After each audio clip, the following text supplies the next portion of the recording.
Mi wan teacher ng English mo Bislama. Ben suppose if I want them reserve one class with them me, ben mi glad to mas na long teach mi Bislama.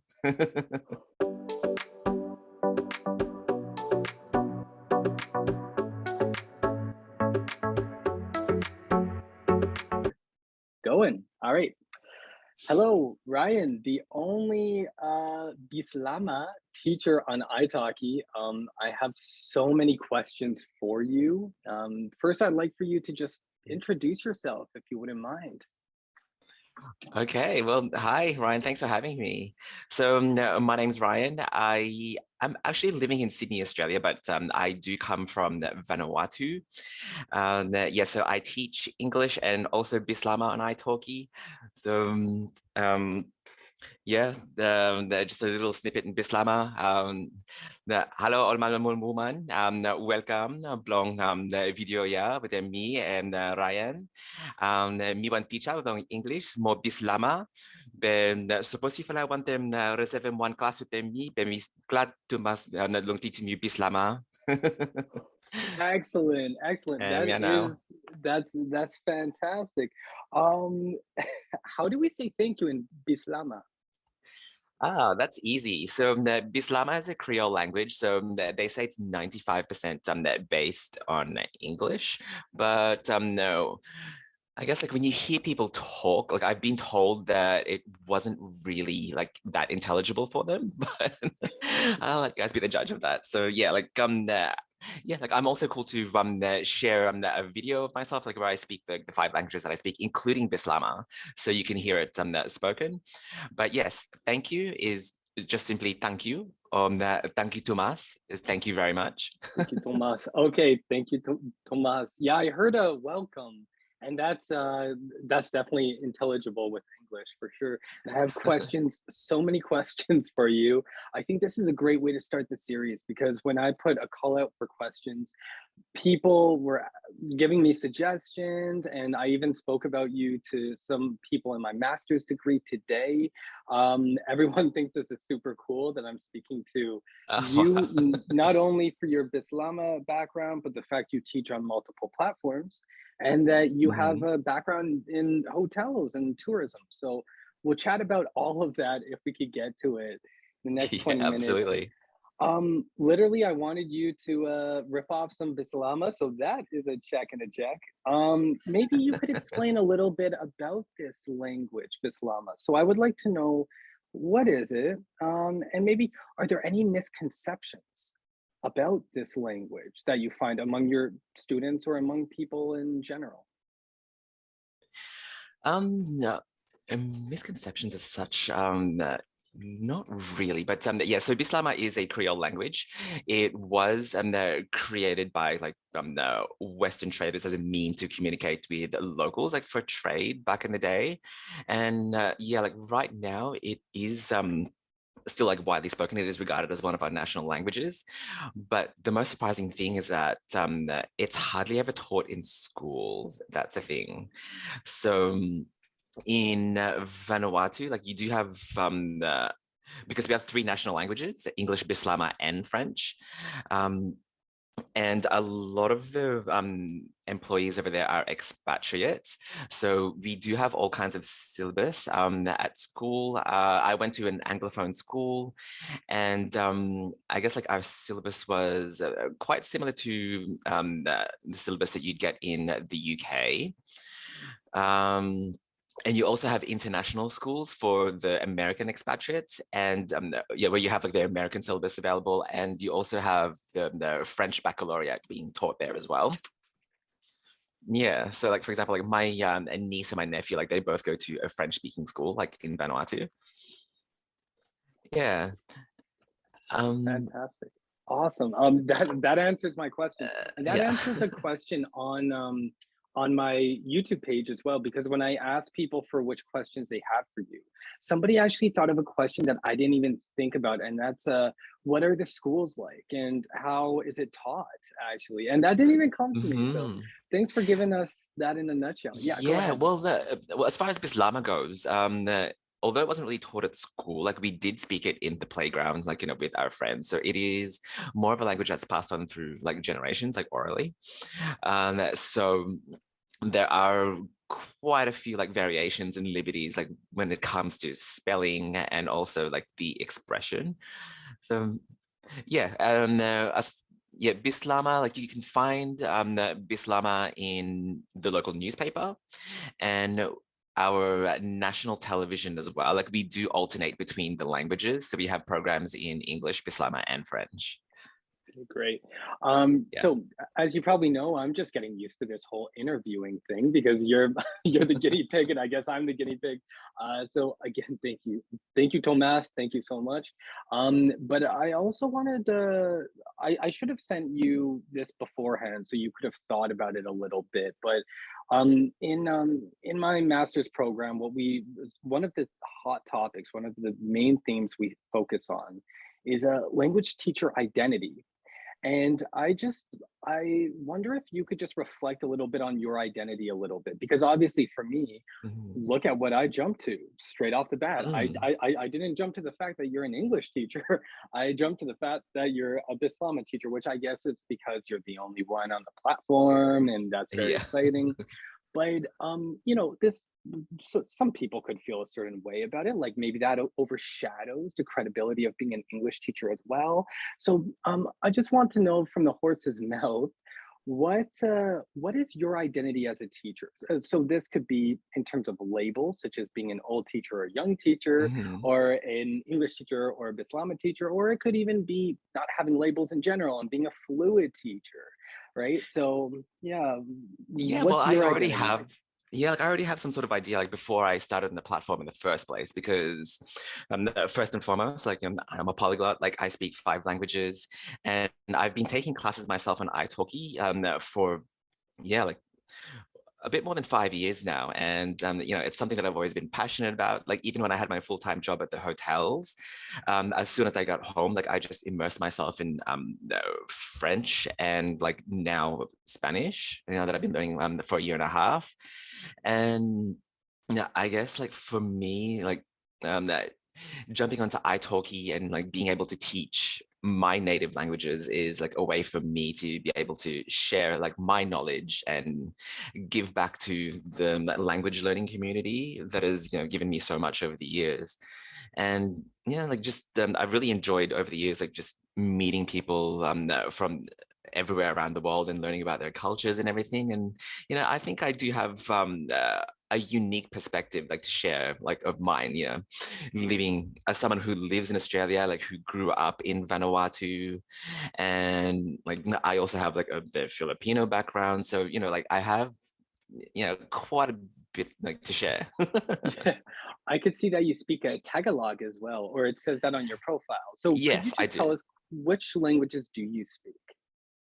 Okay, so English and Bislama are like my 2 primary languages, and I would say my French that I've been learning for a bit over 6 years now would be at, well, I'm studying for my DALF exam, like to get the C1 level.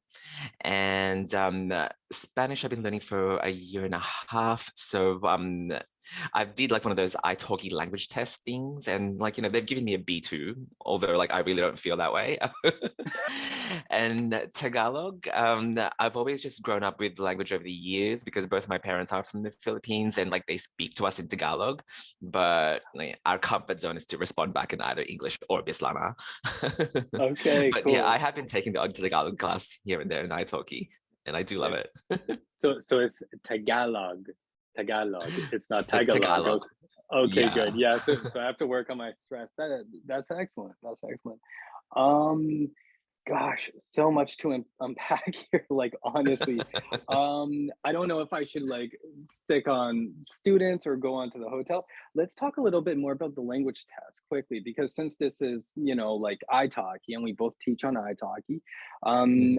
I'd like to know from your perspective. Do you find that the language test was how what was the assessment like? This Spanish language test that you took on iTalki?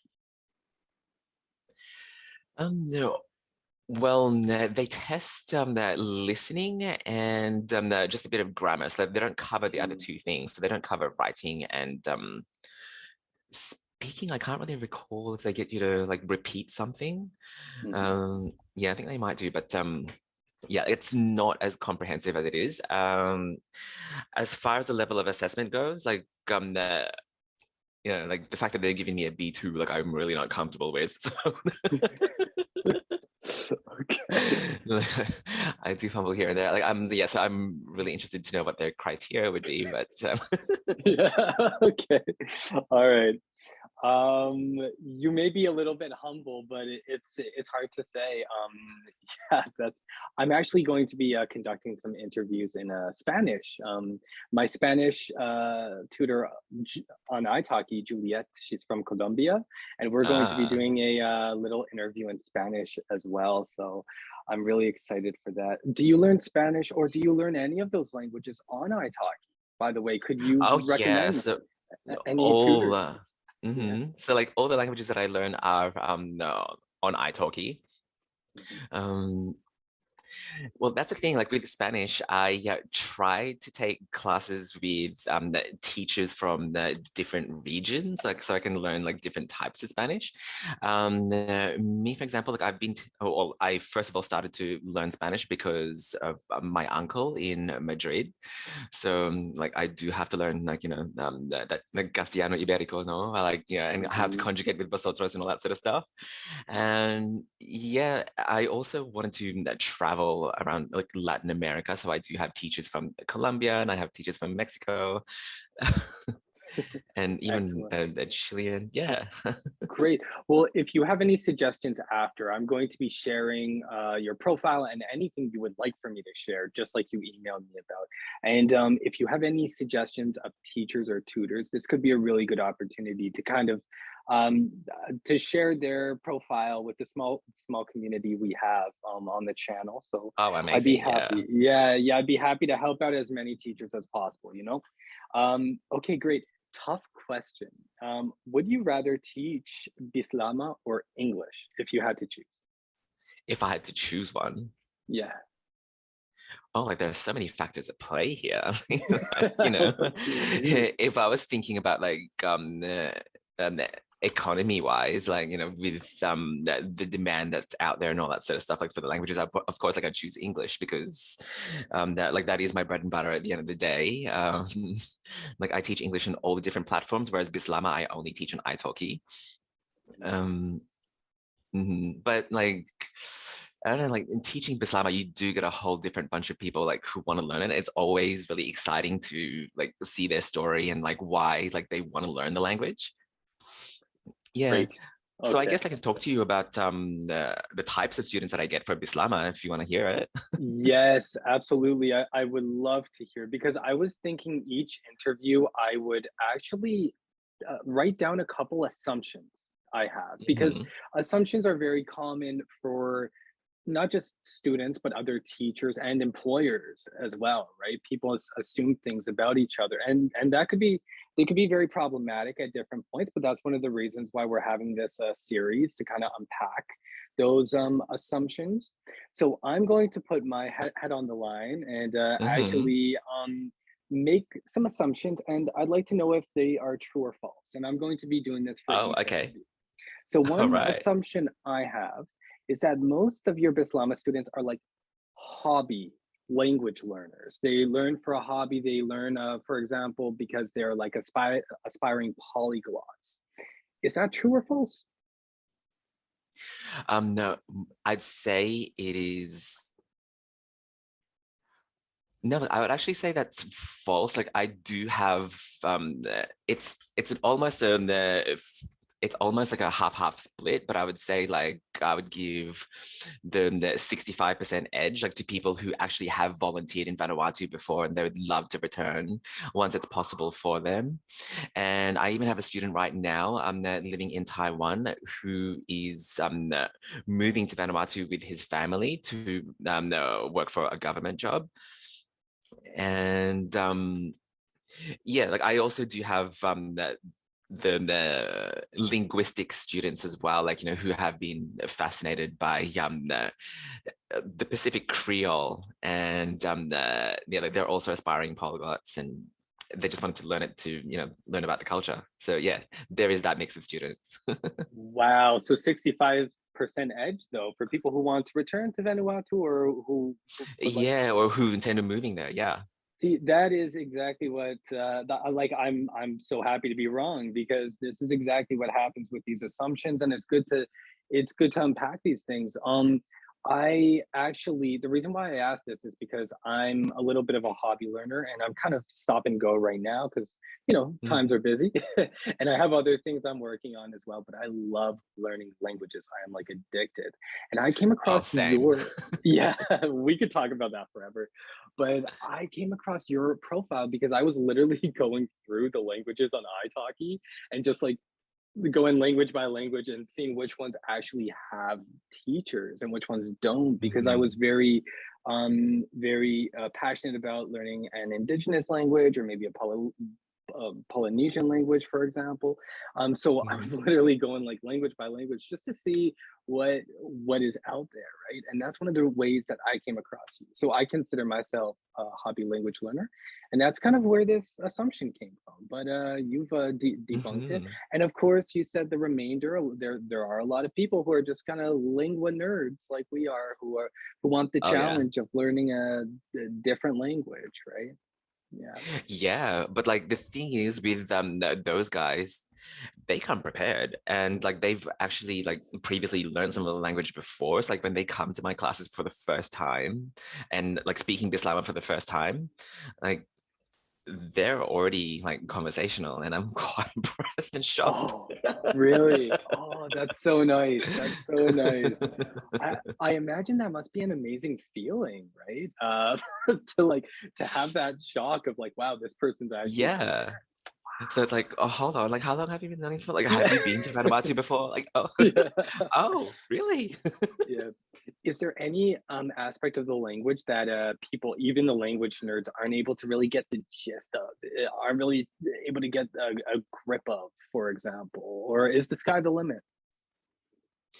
Mm. Sorry, what was that?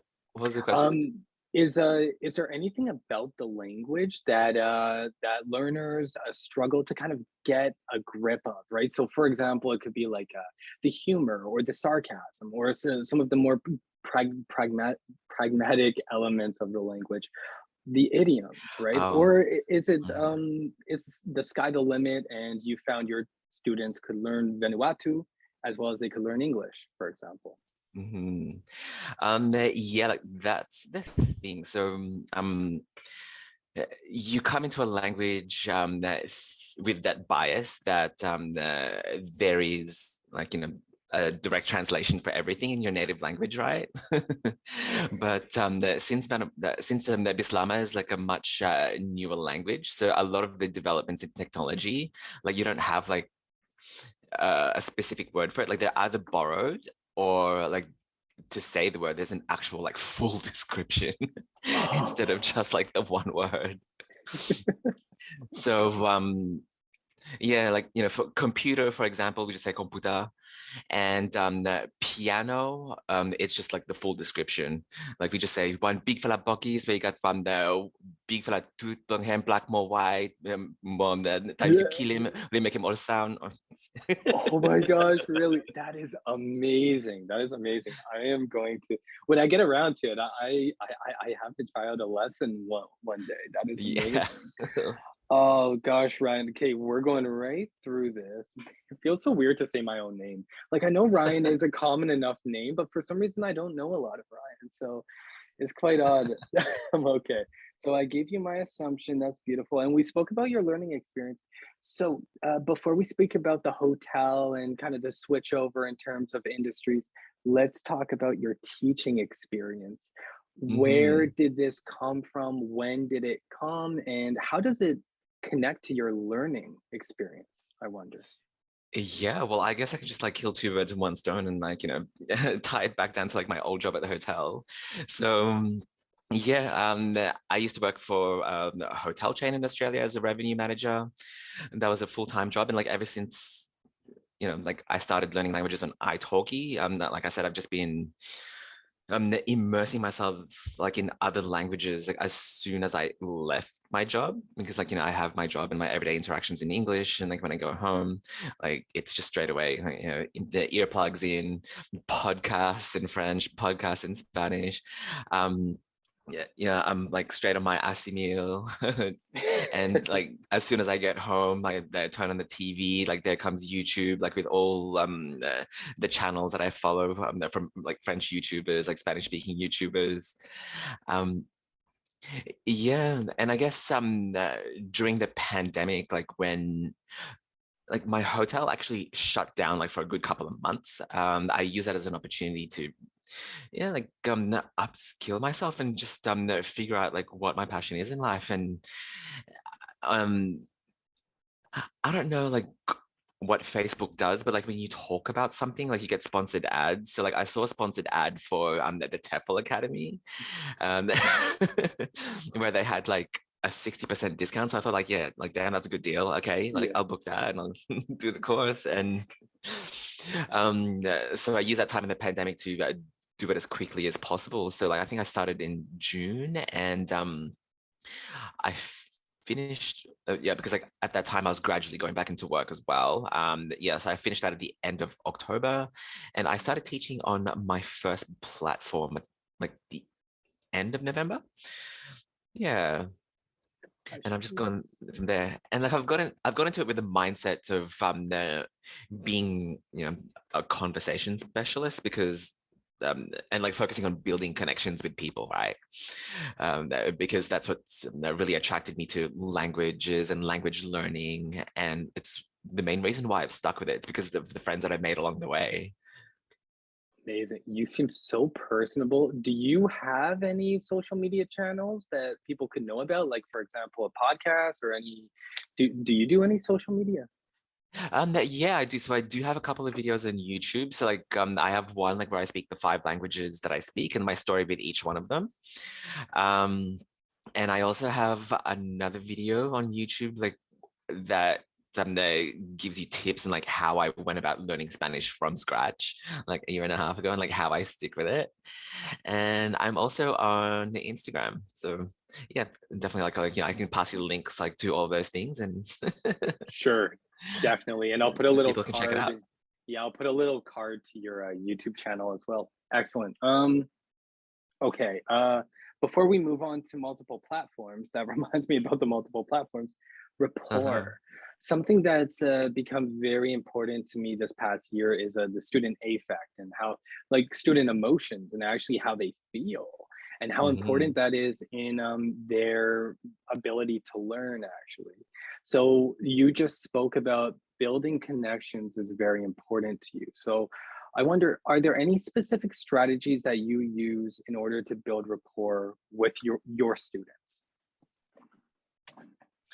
Um, Strategies as such, not really, but like there are just things that I do naturally, right? So like, it's always that keen interest in learning about them and their life, and also like their reason why, because that is like the absolute like number one step, like to be able to like stick to a language, right? Is like learning why. Yes, yes, Yeah.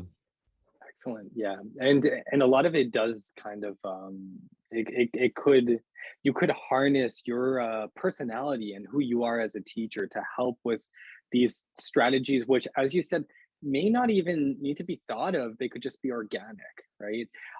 So some things for me, I really like allowing my students to have a say in what we do in class, right? So I give them as many options as possible, so long Mm. as time and resource permits, right?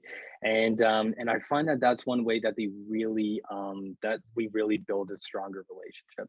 And also, doing activities, trying to have fun in class, me being honest with them is a very important thing.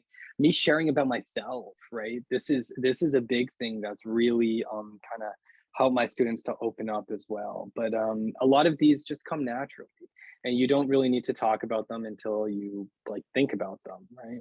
So That's the thing. And that's like the biggest thing that I've learned like over this whole like year and a half that I've been teaching. It's really just to check in and see that what they're learning is like what they're happy with, or if there's anything else that that that's really like making them really angry, or like it's really peeing them off that they don't know yet. Exactly. Yeah, yeah, for sure. Okay, platforms. So you teach on multiple Mhm. platforms. Could you tell us about that a little bit? Yeah, sure. So like each of the platforms that I teach in, I feel like they have their own niche.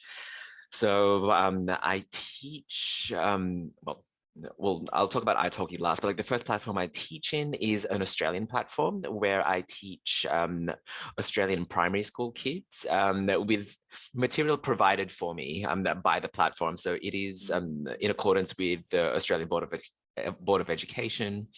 Um, yeah, I teach both one-to-one classes and also group classes for kids like from year 1 to 6.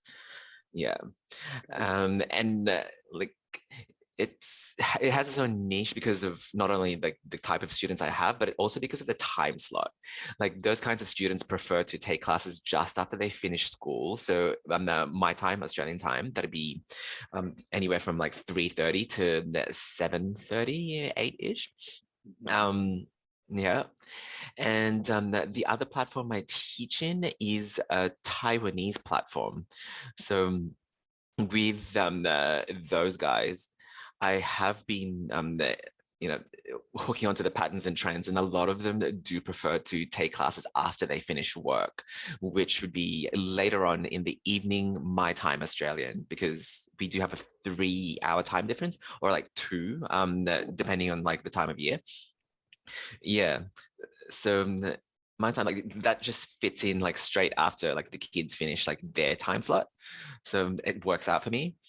And as far as my students from iTalki goes, like I do have a range of students. So like I do have the European students that like to take classes during their lunchtime, like if they're professionals, Mhm. or early in the morning, like before they go to work. So again, like that falls around the early evening time Australian, early evening, late at night. Yep. And I also have some students that already live in Australia that moved here like in the peak of the pandemic. So like again, like they didn't really have that opportunity to go out and integrate and all that sort of stuff, and like learn the language as quickly as they wanted to and immerse themselves in the culture. So again, I have them, and with them, I can be a little bit more flexible with them, or like I can make them work like to my schedule as well. Very good. Yeah, so it Okay, works out. It okay. works out. I'm in 3 different platforms, but it does work out because everyone, one, because like they all have their own niche. Two, this means that they have their own peak time slots, and three, like I just love having that variety. Yeah, gosh, talk about variety. Three platforms. You're teaching children, adults, like all ages. You're teaching group Uh-huh. classes and one-on-one classes. You're teaching with material provided to you, and and probably on iTalki, I guess, with no material or with your own material. Yeah, Wow. Like talk about and there's just so much in there. Are you good for a few more minutes, Ryan? If I just yeah, of dive a bit, course. yeah, okay, sweet. So first of all, this is something that I've been wanting to do recently is to make maybe a couple videos about group classes because first of all, I have a new job at a college in it's not Mhm. new. I got it in January, but it still feels a little new because I Oh, it's didn't new. yeah, I hadn't taught group classes for 2 years during the pandemic, you know. So that was kind of like nerve wracking for me, but I got in it. It's great. I love my students, and I'm also offering free group classes due to the economic situation in Eastern Europe. And honestly, I'm having a blast with my students as well. So I'm going to. I know there are some teachers who teach group classes as well, and let's get real, there's a lot of the economy is based on group Mhm. classes with students. So even if you don't teach groups now, you may be teaching there in the future if you get employed potentially. Italki is kind of an in-between place, a buffer zone for a lot of teachers, maybe not all, but a lot. So let's talk a little bit about that. How would you compare group classes to individual classes? Is there one that you prefer more? Um, yeah, like I would say like I still prefer the individual classes at the end of the day, like, because it has been like what I'm used to, like being a student myself. Personally, like throughout the years learning French, like I've joined the Alliance Française here in Sydney, and like I've found that my individual one-on-one classes were more effective. But I think like with this Australian platform, like it is quite effective, and they make it fun as well for the kids because like not only is the material provided, but like there are group activities that are already designed like by the platform, or by like the managers or like the makers of the platform, like what have you. And it's quite well structured because like everything's color coded. Like each kid that logs into a group session has their own color, and Oh, yeah, so like whenever we have like a read aloud reading comprehension activity, you have like different sections like allocated to the student's color that they read aloud and also that they answer towards the end. So it kind of works out like that. Um, uh, I not sure like how that would that translate to an adult class, because like group classes with kids is quite similar to a classroom, like where everyone gets their turn to speak. Like whereas with adults, like I'm not really sure how well that would work. yeah, exactly. Yeah, I tried some classes on Lingoda. I actually did the Lingoda Mhm. sprint. It was my first time doing group classes in a couple years as well, and it felt kind of odd. As a student, I truly and I prefer one-on-one classes. I really like the ability to talk the whole time. It's not even about the language enhancement for me. It's really about the time to be able to make connections. But again, Mhm. I'm a conversational. I prefer conversational classes. Maybe if I were looking for something else, like certain skill based classes, maybe group classes would be better for me. Mhm. Um, so do you have any tips for teachers? Like, let's imagine some of the teachers who are watching could be teachers who have started on iTalki, so all they know is one on one, right? So I'd like to know, did you start one on one? And if so, how was your transition to group classes? Was it like intimidating in any way or exciting? Oh yeah, absolutely. Like I was always nervous. Like every time like I had a new group, like you just never really know who you're gonna get. It's a mixed bag, and I wouldn't say that I'm fully like a transition into the group classes. Yeah, like those group classes were provided like by the platform, because like that platform also provides like the students to you, or like they allocate students to you. So I just get the group classes that I'm allocated according to my time schedule, and like I just do it accordingly. Um, yeah, like I think successfully teaching a group class like requires patience, and it also requires a bit of assertiveness. So when Mm. somebody's taking too much of the limelight, it's just subtly like going in to say, now I'd like to hear from so and so, like who hasn't spoken very much. Okay. Yeah, fair play. Yeah, because when I was learning, well, I've watched other teachers' strategies as well. For example, when I was in my C TESOL at a university last year, I had a practicum, a placement, and I noticed the professor. He was an academic English professor at the university, and he would do the kind of like, go through the list and just kind of revolve through the list. Like, okay, it's your turn, Ryan. Now it's your turn, Steve. Now it's your turn, Joe. And it was just kind of like making sure everyone had the same amount of time to talk in a certain way. It could be less organic that way. Mhm. But yeah, it's hard to juggle the two, right? So every teacher has their own kind of style, I suppose. Okay, let's talk about material. You spoke about material as well. Do you like material being given to you to teach, or do you prefer no material, or do you prefer going without using your own material? Sorry. Mm. Um, yeah, like for my adult students, I normally though I have like a dossier of materials that I've sourced like from the web. that like I go through with them, but like it really just depends on like why they want to learn the language and like what they actually want to learn, like before I go ahead and like pick out and the different things like on my files for them. Um, as far as the materials being provided to me on the Australian platform, I guess that is a relief. Because I really like, have no experience like teaching Australian primary school kids and like what they're actually learning. And like it is very different, like, to what I used to learn when I was in primary school. Yeah, yeah, I can imagine. Jeez. Okay. Mm, I'll try to get through the rest of them so we could wrap it up. I'm sure people will have questions about scheduling. uh-huh. You teach on different platforms, different time zones. Is Mhm. different? Yeah, three different platforms. Is scheduling ever an issue for you, or are you pretty much on? Do you have any strategies on how to stay on top of scheduling?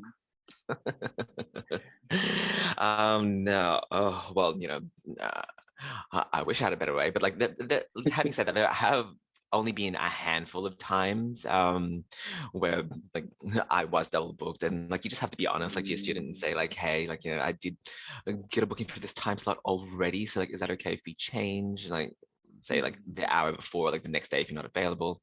And between the two different platforms, so like the Time platform and like iTalki, I have well, on iTalk it's easy enough to like adjust your schedule, right? But like on this other one, like I do actually have like a profile that I use to like just book the time slots that I've already got like for my iTalki students. So there's like that. Like you Wow. do whatever you can to get your way around. Yeah, exactly. That's it. Wow. Okay, age, because this could be a hot topic for people who are teaching children on italki. Do you have any tips for people who have been booked to teach children in terms of how to get prepared and how to be successful with teaching kids? No, actually, not really. Like I just use the same strategy as I use with my adults. I just get to know them as people, first and foremost, and like their actual motivation level, like for being in the class. I mean, because like there are some kids there that are just really like, not motivated at all, and like they just have their parents book their classes for them. Um, and like you speak with the parents as well, like to see like, why they book classes for their child and like what they want their child to learn and like what their child are like what their children are into basically. Yeah, but I feel like my most regular students, I have spoken to the parents before, and I do have a clearer idea, so I guess like the parents are the key thing for the kids. Two more questions. The first question, speaking of niche, how do you wish to be seen on italki? Because when I look at your profile, I see somebody who is like very energetic, very animated, probably high energy. Oh no. Somebody who who has a lot of different icons and the emojis in the description. It's like very colorful, but it feels very welcoming as well. So, in terms of your niche, in terms of the clientele you're hoping to attract, um, I wonder, how do you wish or intend to be seen as a teacher on iTalk? Yeah, well, I guess like, as I've mentioned before, like I came into language teaching, so I can give back to the language community. So like my ideal type of student would be like the self-language learner, like who are doing things on their own, like on their own time, who are motivated to that progress, and not necessarily have a specific goal in mind, but like just to feel a lot more at ease. So I guess like someone a little bit similar to myself, like who learn languages because they want to build connections with people. So I guess, like with your traditional categories, I'd probably say like the conversational specialist. Very good, excellent. Last question. Is there anything else we should know about you? We've gone through so much. Are there any questions you had expected to be asked and you weren't asked and you would like love to talk to answer them? Oh, no, I think we've basically covered everything, right? It's like I did speak about my job and like, how I transitioned to language learning. That we spoke about like how I balance my schedule between the three platforms. And I've gotten to share with you guys a lot about the type of students that I get for Bislama. So like that's amazing. I guess like the thing that I want everyone to know is just this Bislama is a really fun language, and Vanuatu is a beautiful country, like with beautiful people. And once it's all well and good, like to go and travel and visit, like I recommend you guys to come. And before then, like I'll be happy to teach you guys Bislama. Okay, excellent. Thank you, Tomas. Is that it? Tomas? Yes, thank Yeah. you, Thomas. Tomas. Okay, excellent. Thank you very much. Anyone watching this, check out Ryan's profile on iTalki. He teaches English and Bislama, yeah. And Yeah. I'll put all of the information for his social media, all of the fabulous things he does. You'll have the links to that. Okay, so thank you. Awesome. Thank Perfect. you guys so much. Thanks for having Okay. me, Ryan.